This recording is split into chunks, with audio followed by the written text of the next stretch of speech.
مجھ سے بہت بڑی بھول ہوئی ہے. تو انسان سے کوئی گناہ ہو جائے تو اس کو اپنے آپ کو ملامت کرنی چاہیے کہ بھائی یہ میرے نفس نے مجھ سے یہ گناہ کرایا ہے. اپنے آپ کو شرمندگی کے اندر ڈالنا چاہیے. جب یہ احساس ہمارے اندر پیدا ہو جائے گا تو خدا کی رحمت ہمیں ہمیشہ گھیرے گی رکھے گی. اور چوتھی چیز کیا تھی؟ چوتھی یہ تھی کہ حضرت آدم علیہ السلام ہر وقت توبہ کرتے تھے، استغفار کرتے تھے، اللہ کی بارگاہ میں استغفر اللہ ربی من کل ذنب کہتے تھے. پھر پانچویں چیز کیا تھی؟ فرمایا کہ رحمت الہیہ پر آس کبھی ان کی نہیں ٹوٹی. ہمیشہ اللہ سے رحمت کی آس لگائے رکھی کہ میرے سے غلطی بھول ہوئی ہے، مجھ سے اجتہادی خطا ہوئی ہے، مجھ سے بھول ہوئی ہے، لیکن اللہ تو بہت رحیم ہے، خدا تو مجھے حق کبھی نہ کبھی معاف کرے گا. اللہ سے کبھی آس نہیں توڑی انہوں نے ہمیشہ. اب اس کے اوپر علماء نے ایک بڑی مزیدار بات لکھی ہے جو آپ سنیں گے تو آپ کا ایمان تازہ ہو جائے گا. علماء نے لکھا ہے کہ کیا وجہ ہے؟ آدم علیہ السلام تو اللہ کے نبی تھے. کیا آدم علیہ السلام کی دعا میں کوئی کمی تھی کہ آپ کو 300 سال تک رونا پڑا؟ کیا وجہ تھی کہ 300 سال تک آپ دعائیں مانگتے رہے، گڑ گڑاتے رہے، روتے رہے، آنسو بہاتے رہے؟ اس کی کیا وجہ تھی؟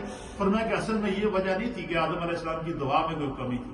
اصل میں جو آدم علیہ السلام کا انداز عجز و نیاز تھا، جو آدم علیہ السلام کی عاجزی تھی، اور جو گڑ گڑا کے اپنے رب کے حضور جو ہے وہ نیاز پیش کرنا تھا، اپنے رب کے حضور دعائیں مانگنی تھی، آدم علیہ السلام کا یہ انداز اللہ کو اتنا محبوب تھا، اتنا محبوب تھا.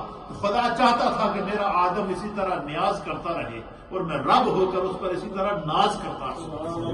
ورنہ یہ محب اور محبوب کے درمیان ناز اور نیاز کا راز تھا. اللہ کو حضرت آدم علیہ السلام کی عاجزی پسند تھی. اس لیے علماء نے لکھا ہے کہ جب انسان آدھی رات کو اٹھ کر گڑ گڑا کر اپنے آنسو بہا کر اپنے سر کو جھکا کر اپنے رب کی بارگاہ میں عاجزی اور کا اظہار کرتا ہے، اور پھر یہاں تک محدثین نے لکھا کہ جب انسان اللہ کی عبادت کرتا ہے تو عبادت کے لیے ہم کھڑے سیدھا کھڑے ہوتے ہیں، پھر کیا ہوتا ہے اس عبادت کے اندر جب لطف آتا ہے، سکون آتا ہے، انسان اللہ کی عبادت کے اندر جب اپنے آپ کو بالکل غرق کر لیتا ہے تو پھر کیا ہوتا ہے اس کے اندر، اس سکون کے اندر پھر اس کے اندر عاجزی آتی ہے. عاجزی آتی ہے تو کھڑے کھڑے کھڑے کھڑے پھر کیا ہوتا ہے وہ جھکنا شروع ہو جاتا ہے. سب سے پہلے ہم کیا کرتے ہیں؟ پہلے سیدھے کھڑے ہوتے ہیں نماز میں، پھر کیا کرتے ہیں؟ پھر گھٹنوں پہ ہاتھ رکھتے ہیں، گھٹنوں پہ ہاتھ رکھتے ہیں. اب انسان جھک رہا ہے، اس کے اندر عاجزی آ رہی ہے. اب تھوڑی سی اور عاجزی آئی، اور جھکنے کے اندر عاجزی کے اندر جب اور قرب الہی ملا، اب وہ اس نے گھٹنوں سے ہاتھ اٹھا کر اب وہ دوبارہ زمین کے اوپر گرا، زمین کے اوپر گرا گھٹنوں کے پیر. پہلے گھٹنوں پہ ہاتھ تھے، اب گھٹنوں کے بل زمین پر گر گیا، گھٹنے زمین پر رکھ دیے، پھر ہاتھ زمین پر رکھ دیے، پھر حتیٰ کہ انتہا کرتا ہے آدمی سجدہ جب کرتا ہے اپنی پیشانی کو زمین پر رکھتا ہے. فرمایا جب انسان پیشانی کو زمین پر رکھ کر کہتا ہے سبحان ربی الاعلی، فرمایا اس کی تسبیح عرش الہی کا ہر فرشتہ سنتا ہے. اور اس کی اس تسبیح کا اللہ تعالیٰ جب بندہ کہتا ہے، نبی پاک نے فرمایا کہ جب بندہ اس عالم میں اپنے رب کے ہاں عاجزی کر کے کہتا ہے سبحان ربی، تو فرمایا کہ اللہ کی طرف سے آواز آتی ہے لبیک عبدی. اے اپنے عاجزی اور انکساری کرتے ہوئے اپنے رب کی پاکی بیان کرنے والے میرے بندے، بول تیرا رب حاضر ہے، تو کیا چاہیے تیرا رب تجھے عطا کرے. اس لیے علماء نے فرمایا کہ جب بندہ چاہے کہ کوئی دعا کی قبول ہو، وہ اپنے آپ کو سجدے میں رکھ کے اپنے ہاتھوں کو پھیلا کر اپنے رب کی بارگاہ میں عاجزی کا اظہار کرے، اللہ تعالیٰ اس کی دعا کو فوراً قبول کر دے. فرمایا یہ وہ 5 چیزیں تھیں جس کی بنا پر حضرت آدم علیہ السلام کی توبہ قبول ہوئی، اللہ کی رضا آپ کو نصیب ہوئی، اللہ کا قرب آپ کو نصیب ہوا. وہ 5 چیزیں کیا تھی؟ یہ یاد رکھنے کی ہیں، یہ ہم میں سے ہر ایک کے لیے ہے. وہ کیا ہے کہ اپنی غلطی کا اعتراف کرنا، اپنے گناہ کا اعتراف کرنا، اپنی ندامت کا اظہار کرنا اللہ کی بارگاہ میں.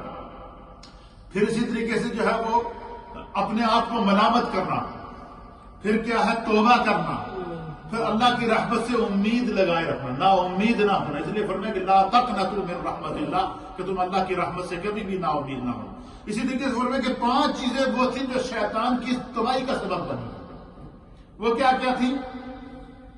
پہلی بات یہ تھی کہ اس نے اپنے جرم کو تسلیم نہیں کیا. اللہ نے فرمایا کہ سجدہ کا نہیں کیا. فرمایا کہ جو بندہ اپنے جرم کو تسلیم نہیں کرتا، یہ طریقہ شیطانی ہے، یہ انسانی طریقہ نہیں ہے.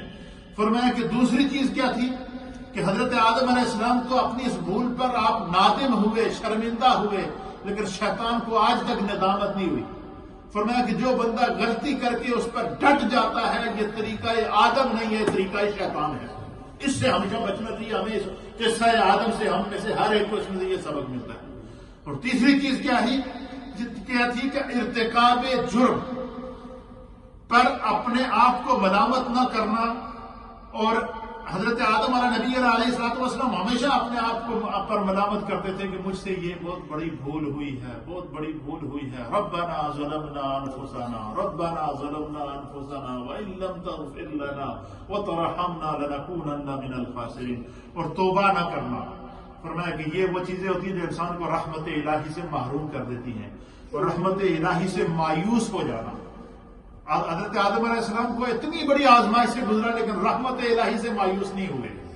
اتنی بڑی آزمائش سے گزرے، 300 سال تک روتے رہے، اتنی بڑی آزمائش سے گزرے لیکن اللہ کی رحمت سے مایوس